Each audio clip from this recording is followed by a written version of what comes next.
And a lot of people get caught then staying below their floor or at their floor out of fear that I'm going to not make it here or I'm going to lose all this. So there's that fear of loss on both sides.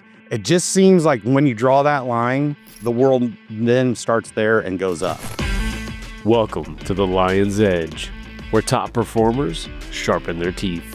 Hosted by Joe Blackburn, founder of The Lion, who is relentlessly dedicated to helping business owners lead multi-million-dollar teams. And me, Jason Croft. I transform unseen entrepreneurs into industry leaders by developing their market gravity. Each week, we reveal proven strategies and raw insights to help you maximize your business, multiply your wealth, and make your family indestructible. Now, let's create your edge. In your sphere, in your world right now, who's doing it right in terms of business building, business growth, with all the different new factors that are coming in and tried and true stuff? Who's doing it right, and why is that working right now? We've got, 25 different businesses that we work with just in the inner circle, maybe 30. I have to look at the numbers, but one of the what I would call superstars and someone who gets it and has done it probably faster and at a higher volume than it might be faster than anyone I've ever seen actually, do the work around, especially pillars. So, you have your hygiene business, you got to learn it, fulfill it, all that fun stuff. But actually taking and, building strategic networks, doing the work, staying up late at night, like just putting in the time and the effort. I mean, Rich Bales, he's a machine though. So like, it's hard to, if you're going to benchmark him, you better buckle up. He just, he's got a motor. He's a little younger than me, saying, probably 15, 18 years. But what he does really well is he gets in the right rooms, like on the internet when they say like be in the right room. This isn't like a bullshit. Like he gets in the right rooms with people that give him a better opportunity to grow exponentially just through that relationship, which we would call that an influencer relationship, where I have access and they have access to each other's businesses. And he does it at a high level with people that are probably a little up the chain on the business cycle, whether it's through acquisition, M&A, real estate, financial services. He's in insurance and he's doing larger and larger insurance, deals, HOAs, bigger commercial, those types of things. He didn't start there though. He was doing home and auto when I met him. That was he dabbled in commercial, we're actually today on our hot seat, we're going to talk about how to move up market because I've got the foundation built. I've got all these networks, strategic alliances. His activity is off the charts. Now, how do I start to move up market? Because from a capacity standpoint, mechanically, it's about the same. We talked about this probably last week. I don't even know when we talked about it. But he's now got to make the leap again up market because his network is now demanding that. So it's a new level of expertise. It's a different group. Yeah, describe what do you mean, like the market's demanding that? What do you mean? Well, let's just talk about insurance for 1 second. How do you know if you have the right coverage? I could tell you have the right coverage. How do I know?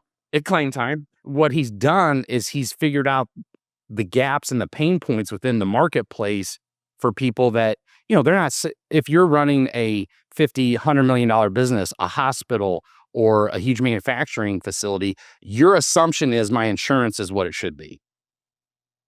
Like I should hope so. I've said that, pillars like hygiene is on whatever your business is. Well, I should hope so because that's your business. You should get this. But what he was finding was there's a huge gap in what people thought they had versus what they actually had. So it's helped him propel into bigger opportunities because he's uncovering, and he does a great job not only in pillars, but he's got a pretty strong social media where it's like, well, do you have the right thing? Do you even know what the right thing is? So it's creating people asking, I don't know, do I? Like, can you help me? So his demand is going up because he's created the platform of access to bigger opportunities. Now he's got to figure out, okay, do I hire more people? Do I put a floor in place that I don't go below ever again? I mean, he's in that situation, and everybody probably goes through this as they ascend. What do I do with the things I already did? Because this is waiting for me here. So now I'm back into ratcheting and I have a commitment. So what's my next move essentially becomes, am I willing to turn something away, hand it off at the risk of loss to go to the next level? And it sounds good in theory. Like, I'm just going to draw a line in the sand and not talk to anybody. When you have children and bills and employees, that's a tougher decision. My experience personally, and what I've witnessed, coached, whatever my greatness has been over this last almost 3 decades, about the time you make that decision is when it all shows up. I don't know why. I'm not a astrophysicist yet, but it always when you're in this. So he's in that tweener stage. When you're in that situation, you tend to still attract a lot of the things that may not have to be done by you. Doesn't mean you don't do them or your team doesn't, or you don't build, equity value in the business or whatever, because that has a revenue place. And if you've got fulfillment, you can do that. But as you're tempting this, it's kind of like there may not be enough in my, pipeline that it will do it. But they call it burn the boats or whatever. What I've seen is once the boats are burnt, by necessity, this is all it is.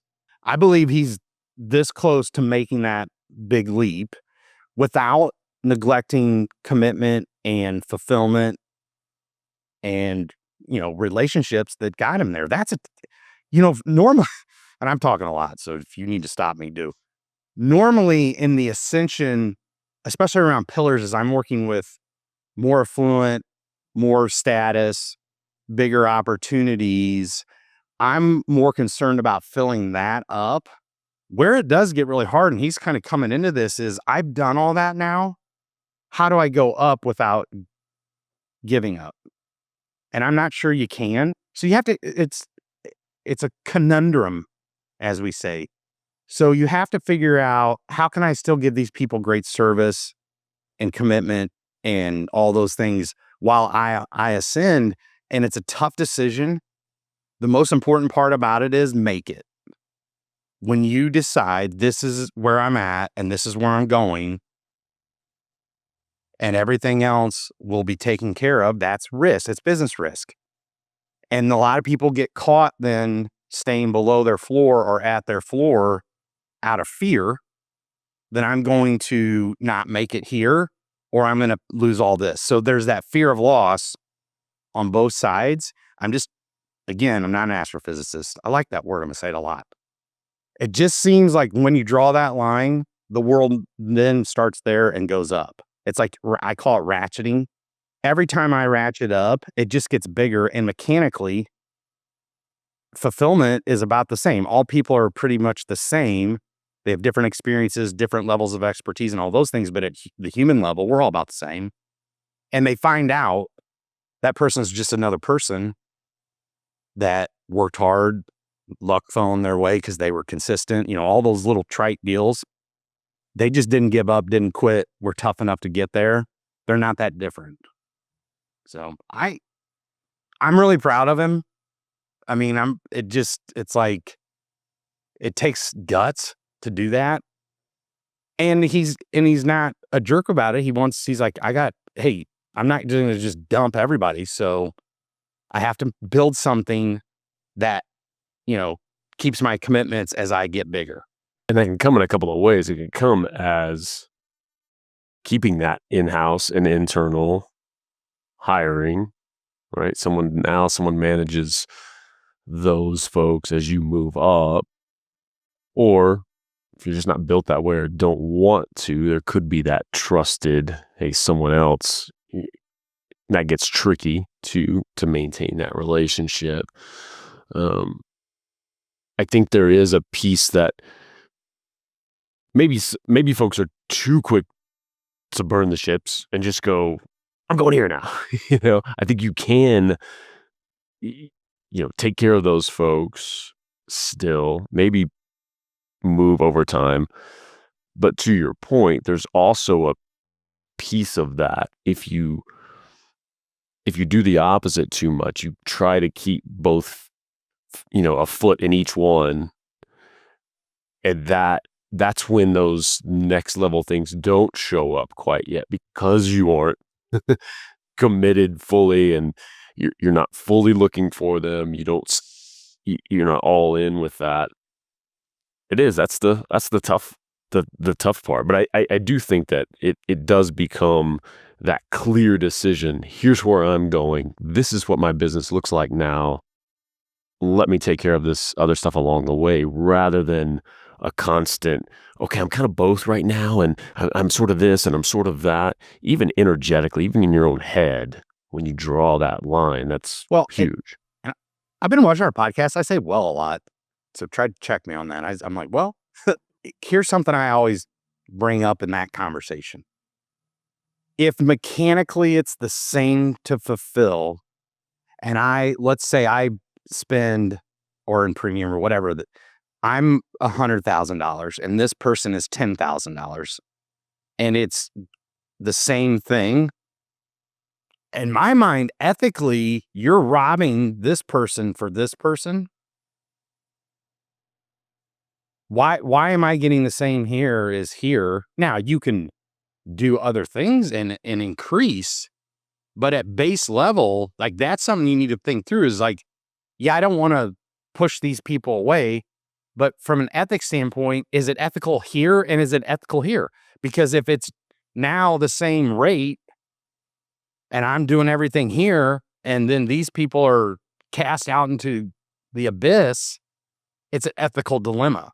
Like, so how do I do this so that what I committed here is fulfilled and I can provide more here? There's where you get caught. Meaning, which one, like, if I go here, there's a cost to both. So you're, in my mind, you're just better off to find someone that can sustain, grow, and have great relationships here. That's how, I came out of financial services. You'll see that. Hell, in that world, they'll send somebody with $500,000 to the call center. Now you get a 1-800 operator. So he doesn't want to do that. That's a massive corporate level. But the flip side of that is, well, are you calling them? So like, there's no black and white easy answer here. I believe you have to try to ascend as fast as humanly possible because of a capacity issue and your talent gap. If I can fulfill at the highest level, I'm obligated to do that. I just have to backfill here. And that creates another set of problems, which would be, and Rich has some pretty good guys on his team now. How do I get them to the next? So now it's like, go up, bring up, go up, bring up. Welcome to business. That's how it works. So you ask someone who's doing it at a high level and going that route, that's him. There are some people that never leave this land because they're scared. Because I believe they tell themselves it's because they're concerned about this person. But what they're actually concerned about, and this goes back to selflessness, is feeling bad about doing it. So who are they concerned about? This person or someone else? It's usually this person who doesn't want to feel bad. So it creates moral, ethical, and business situation. That's the hard part. But at some point, if you don't let go, you'll get overrun here. Because now your biggest constraint is, I'm doing more for less. Because I'm multiplying this number. And then even those folks, you're not serving to your best ability because you're struggling.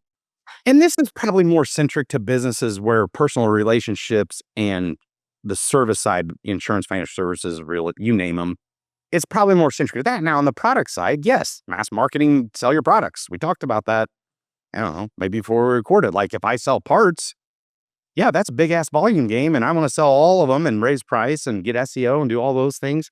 But on the, I'm building a business to where I want to get it to 10 million, 30 million, $50 million. If I can't ratchet, I'm stuck. And I'm telling you, if you look around, most people just get stuck here on fear of being embarrassed or feeling bad, which has nothing to do with the client. When we came out of this popped in my head as I'm talking because I like to hear myself. When we came out of the financial crisis in the 08, 09, 10 area, a lot of the litigation came from the smaller accounts, families, because when the world was falling apart, who got the call? The person with 60 grand? Probably not. And that, right, wrong, or indifferent, the reality was there was a neglect on that, but they didn't want to let him go either. I can't delegate this one. I can't put a junior person in place. Can't send him to the call center. I think that came out afterwards, but I can't do that. These people need me. And that again, so the three factors are they need me. I don't want to be embarrassed and I don't want to lose something and I don't want to feel bad. So 4, like that's all I statements. I don't know if that's helpful, but I do know there's a lot of people stuck in that. I think there's a piece of planning ahead as well as you, maybe it's not day one of your business, but as you move, like even client number 2, 3, 4, as much as you can structure your business and expectations that it is, we're going to get you this result, not I am going to do this thing for you. And that's a very different animal because now person 3, 4, 5 that you hire can get you that same result as you move up, going to that next level of those folks. I like that take. I'm going to steal that. Like results focus. And there's some hair on that dog. Like there's still their personal relationship. And if they would never see this, but this became very real for me. I had 2 widows that when I was 100 years ago at Edward Jones, when their husbands passed, gave me their money. And like all good financial advisors, it was mostly put into an annuity, which didn't have a lot of recurring revenue, but it took care of them for life. They were going to get an income, never, really never have to worry about money again. And then when I left to Merrill, it was, I think, a $50,000 minimum. Then they changed it to $100,000. So they were like kind of my first couple of clients ever. And it was gut wrenching. Like I'm not compensating anymore. I really can't be your advisor type. And that was tough. I'm saying this because I it's not like, oh, well, here's somebody else. There wasn't anyone else. So I get the psychology of like, I don't want to do that. But I also didn't have time to go and drive 45 minutes to an hour to go sit.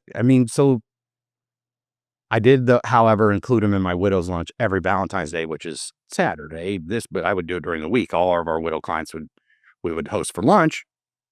But I couldn't fulfill on my commitment from where I was. And that was a tough one. However, they actually found someone, here's how it ended. They found someone local that could.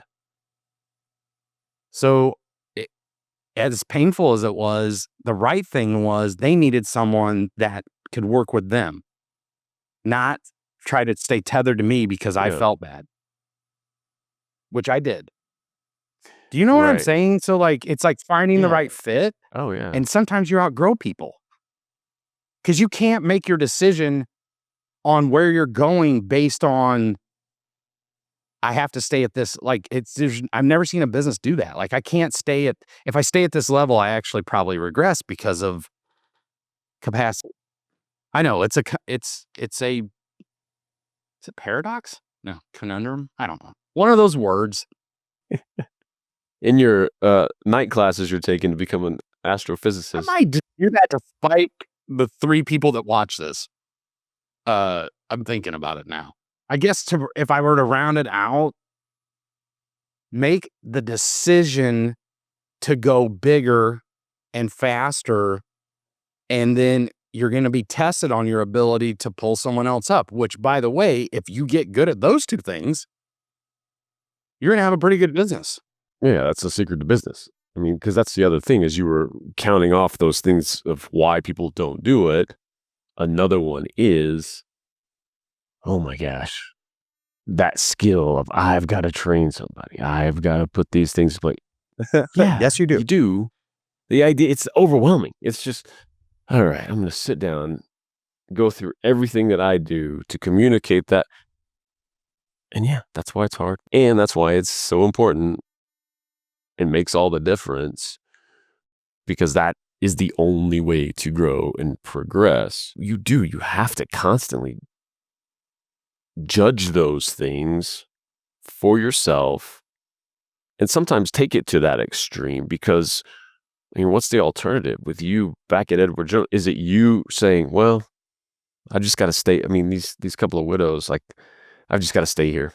I've got to just not do anything else because like that doesn't make sense. So, okay, then let's look for alternatives. Let's look for ways to accomplish this.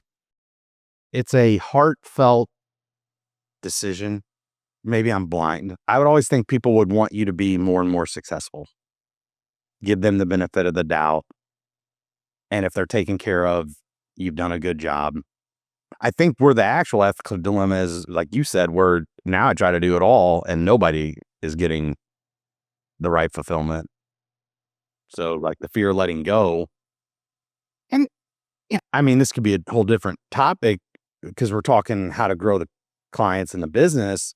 And you hit on, the other issue that I think everybody is really having a time with is acquiring talent, recruiting, because hiring is your best bet, right? Like I'm going to bet this, we go through that. I mean, if you hire someone looking for a job, you're rolling the dice, no question.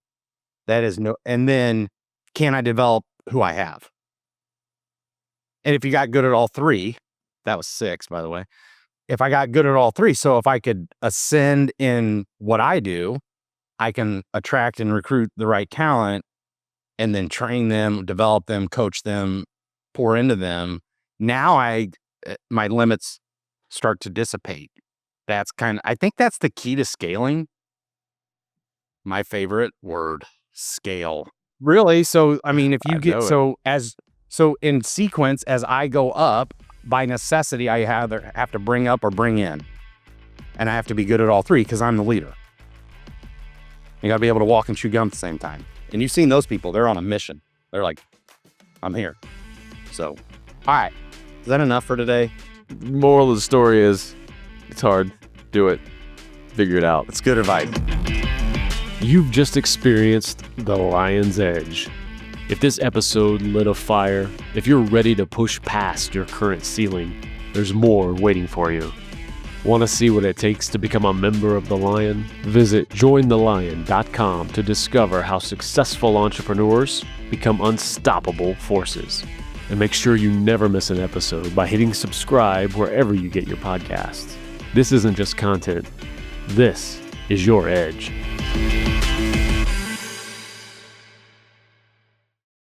This show is powered by Media Leads. Tired of being overlooked in your industry? Learn how market gravity can transform you into the leader everyone's talking about by going to MediaLeadsCo.com.